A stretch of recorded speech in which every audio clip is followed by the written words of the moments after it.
Hi everybody, welcome back to another episode of our Dungeon Boss Hero Spotlight. Today we are taking a look at a couple of hero updates that have taken place with Kai Makani and Phemus. So we are going to look at today and determine if and why you should care about these updates and just kind of go over them a little bit and see what the prognosis is going to be. We are going to start with Kai because, well, he's Kai and I think he's less important. So let me find him first. That's not Kai. Of course, he's probably way at the bottom because he's not very powerful. There he is. Yeah, very close to the bottom. All right. Base genome, if you will, of Kai has not changed. He's still a fast caster. Fast is always good. Caster always made no sense, but that's neither here nor there. His abilities, we should note, have also not changed. They have beefed up the tooltips a little bit. I think these were a little bit more ambiguous to begin with, but they do explain things a little bit better now. So, other than that, his abilities have changed.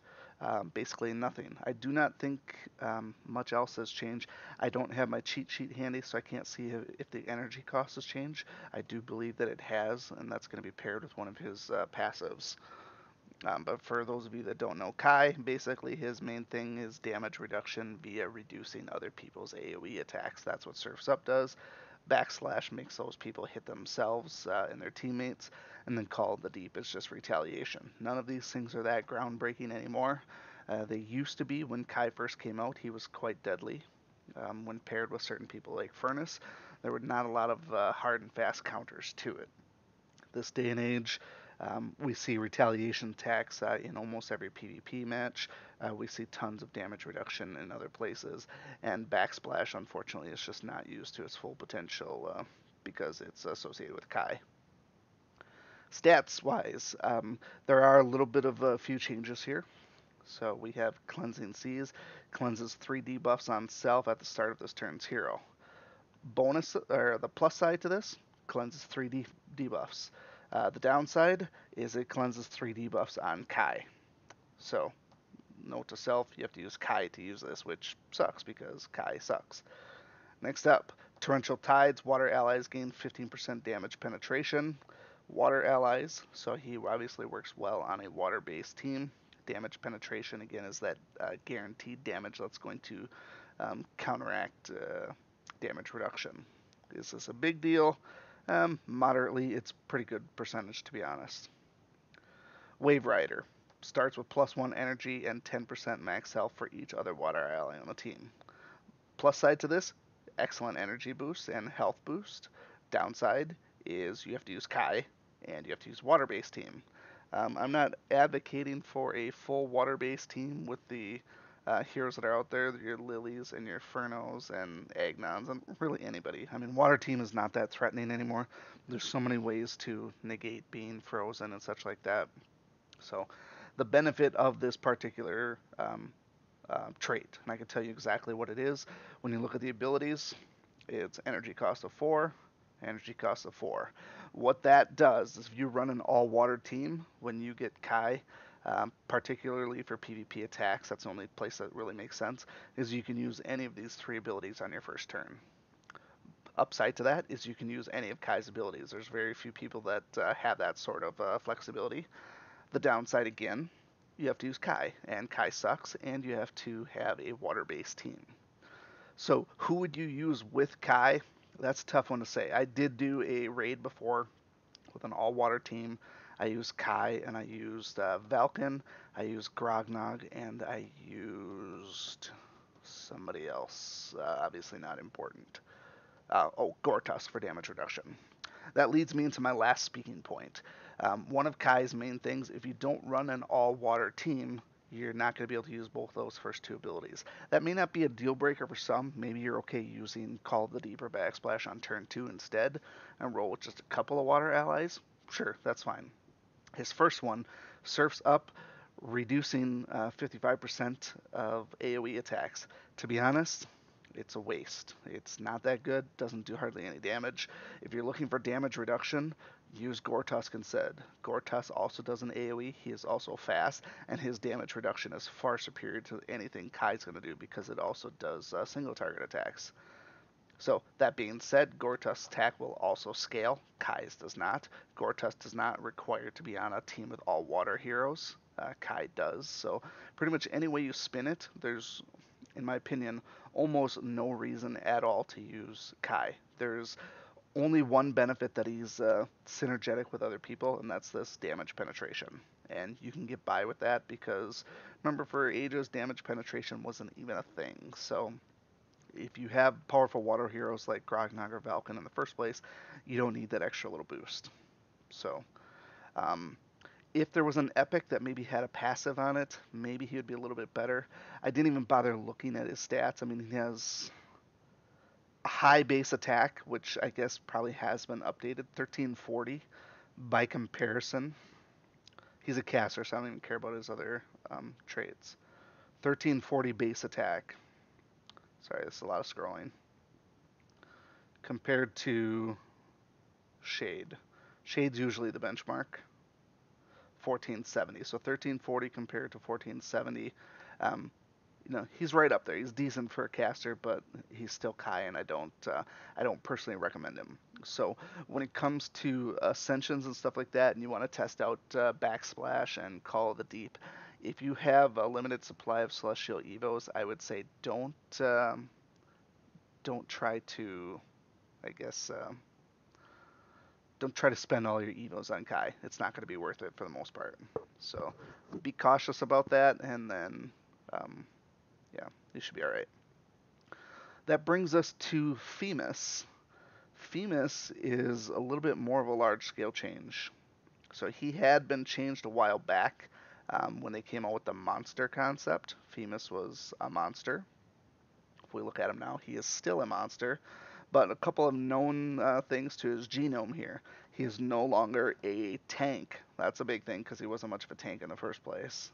He did have that hardy taunt, which way back in the old days was kind of cool, um, but in the newer era, it didn't really matter that much. So he is an ogre and he is a warrior. Warrior doesn't really matter much. Ogre actually does matter. So I'm not going to get into the details about all the synergy. If you want to see the synergy, go to the character sheet for Grognog, go to the sheet for Kozar, and see what sort of stuff you can do with Phemus. Also, another big one here. Notice he is not slow anymore either. That's a huge change. So Phemus actually got quite the massive upgrade here. Removing Hardy Taunt, we also have Demolishing Smash here. Demolishing.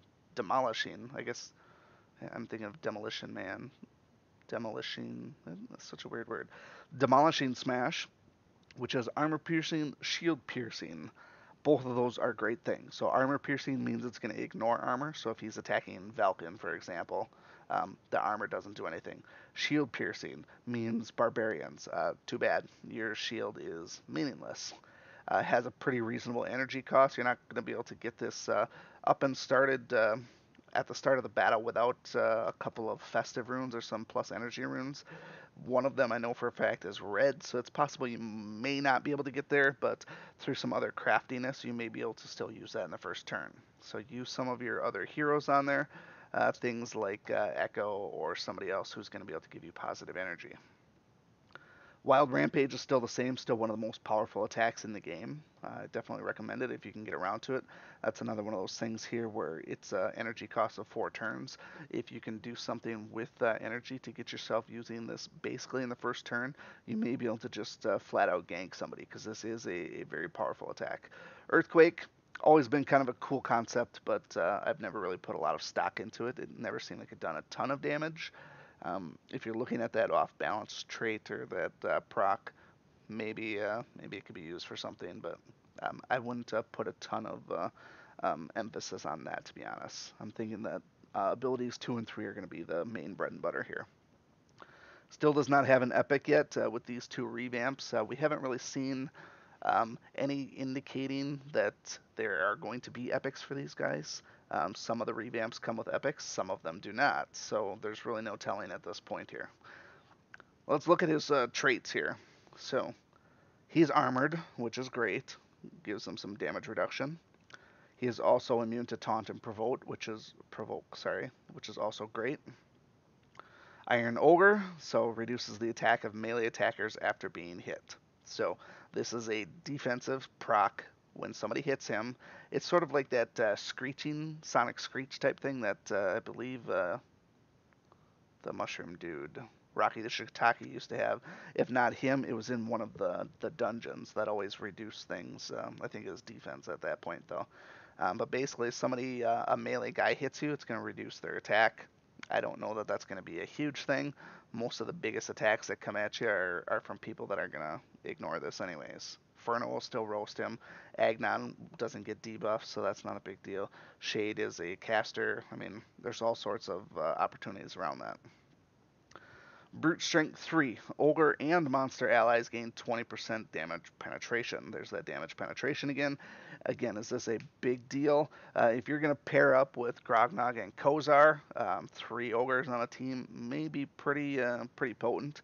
You're going to have to toy around with who's going to be the 4th on that team, and it's likely going to matter pretty heavily in terms of who you're actually attacking. I don't know that a rainbow team like that with Phemus, Grognog, and Kozar is going to be super effective, even with their passives. You'll have to toy around with that. But this here is certainly great. It's a nice little passive for those things. And then we have the Unnatural Fear, so just a chance to fear beasts. This was just to counter the beasts when they came up with monsters, and the beasts were running rampant, and then we got Barbarians, so whatever. Base attack, 13 hundo. It's actually lower than what Kai is. Not a huge surprise there. Defense is actually pretty decent. Max health is a little bit low now, being that he is no longer a tank. That's a little bit lower. And I don't think he has anything else major other than some core damage penetration. So Phemus, I think, is going to be a far better option than Kai. I still don't know what the team is going to be. Neither of these two are going to find themselves in terms of meta defense. I can almost guarantee you're not going to face these guys regularly on defense. Using them on PvP offense, it's going to depend on what's out there for defense. Currently, we're seeing the same basic things over and over with lots of Agnon, lots of Emily, some Gore Tusks, couple other little things like that. Still Baylogs, still a lot of Shades, a lot of Hoppers. Phemus isn't going to do much to counteract that. So until we have a shift in the defenses and or see some balance, he's going to be a great one for newer players or people with underdeveloped rosters or are not facing the same brutal defenses that are out there, or just for your regular run-of-the-mill PvE dungeons. So overall, in terms of stamp of approval, I would say Phemus has it, Kai does not. I would say definitely Phemus is a 1-star hero to start with, so his ascension cost should be a little bit cheaper to begin with, whereas Kai was always a heroic portal summon. He's likely to be a little bit more expensive. So if you're looking at investing, here's one other thing to note here. There's tokens aplenty for Phemus. That is not the same for Kai. So in terms of upgrading these two, kick Kai to the curb, use Phemus, and you'll actually be able to upgrade him faster and cheaper. So that would be my recommendation, is to use Phemus here instead. Yeah, again, if we can get an epic out there, that would make him quite a bit better, especially when we start looking at possible passives, especially if it's going to be ogre or monster related. Remember that there's other monsters out there too, like Koros, for example, and Hopper. That being said, I don't have any other insight at this time here. I have not seen any real reason to use either of these two in PvP attacks, and certainly they're not going to go on my PvP defense and PvE dungeons. We already got that covered with any number of other teams, so it's more of just a novelty for myself to use to possibly do quests and stuff like that. So if you haven't done the Creon quest line to get the title, a boost to Phemus would be handy there. Might help you get through that. But that's going to wrap up this video. Hopefully it gives a little insight in terms of if and where you can use these guys. If you have any questions, comments, concerns, feel free to leave those below. Otherwise, we will see you again next time. Thanks for listening. Thank you so much for watching this video and supporting my channel. If you like this video, please show your continued support by hitting that like button, and be sure to check out both my YouTube channels for new content all the time. And always remember, peace is a lie, there's only passion. We'll see you next time.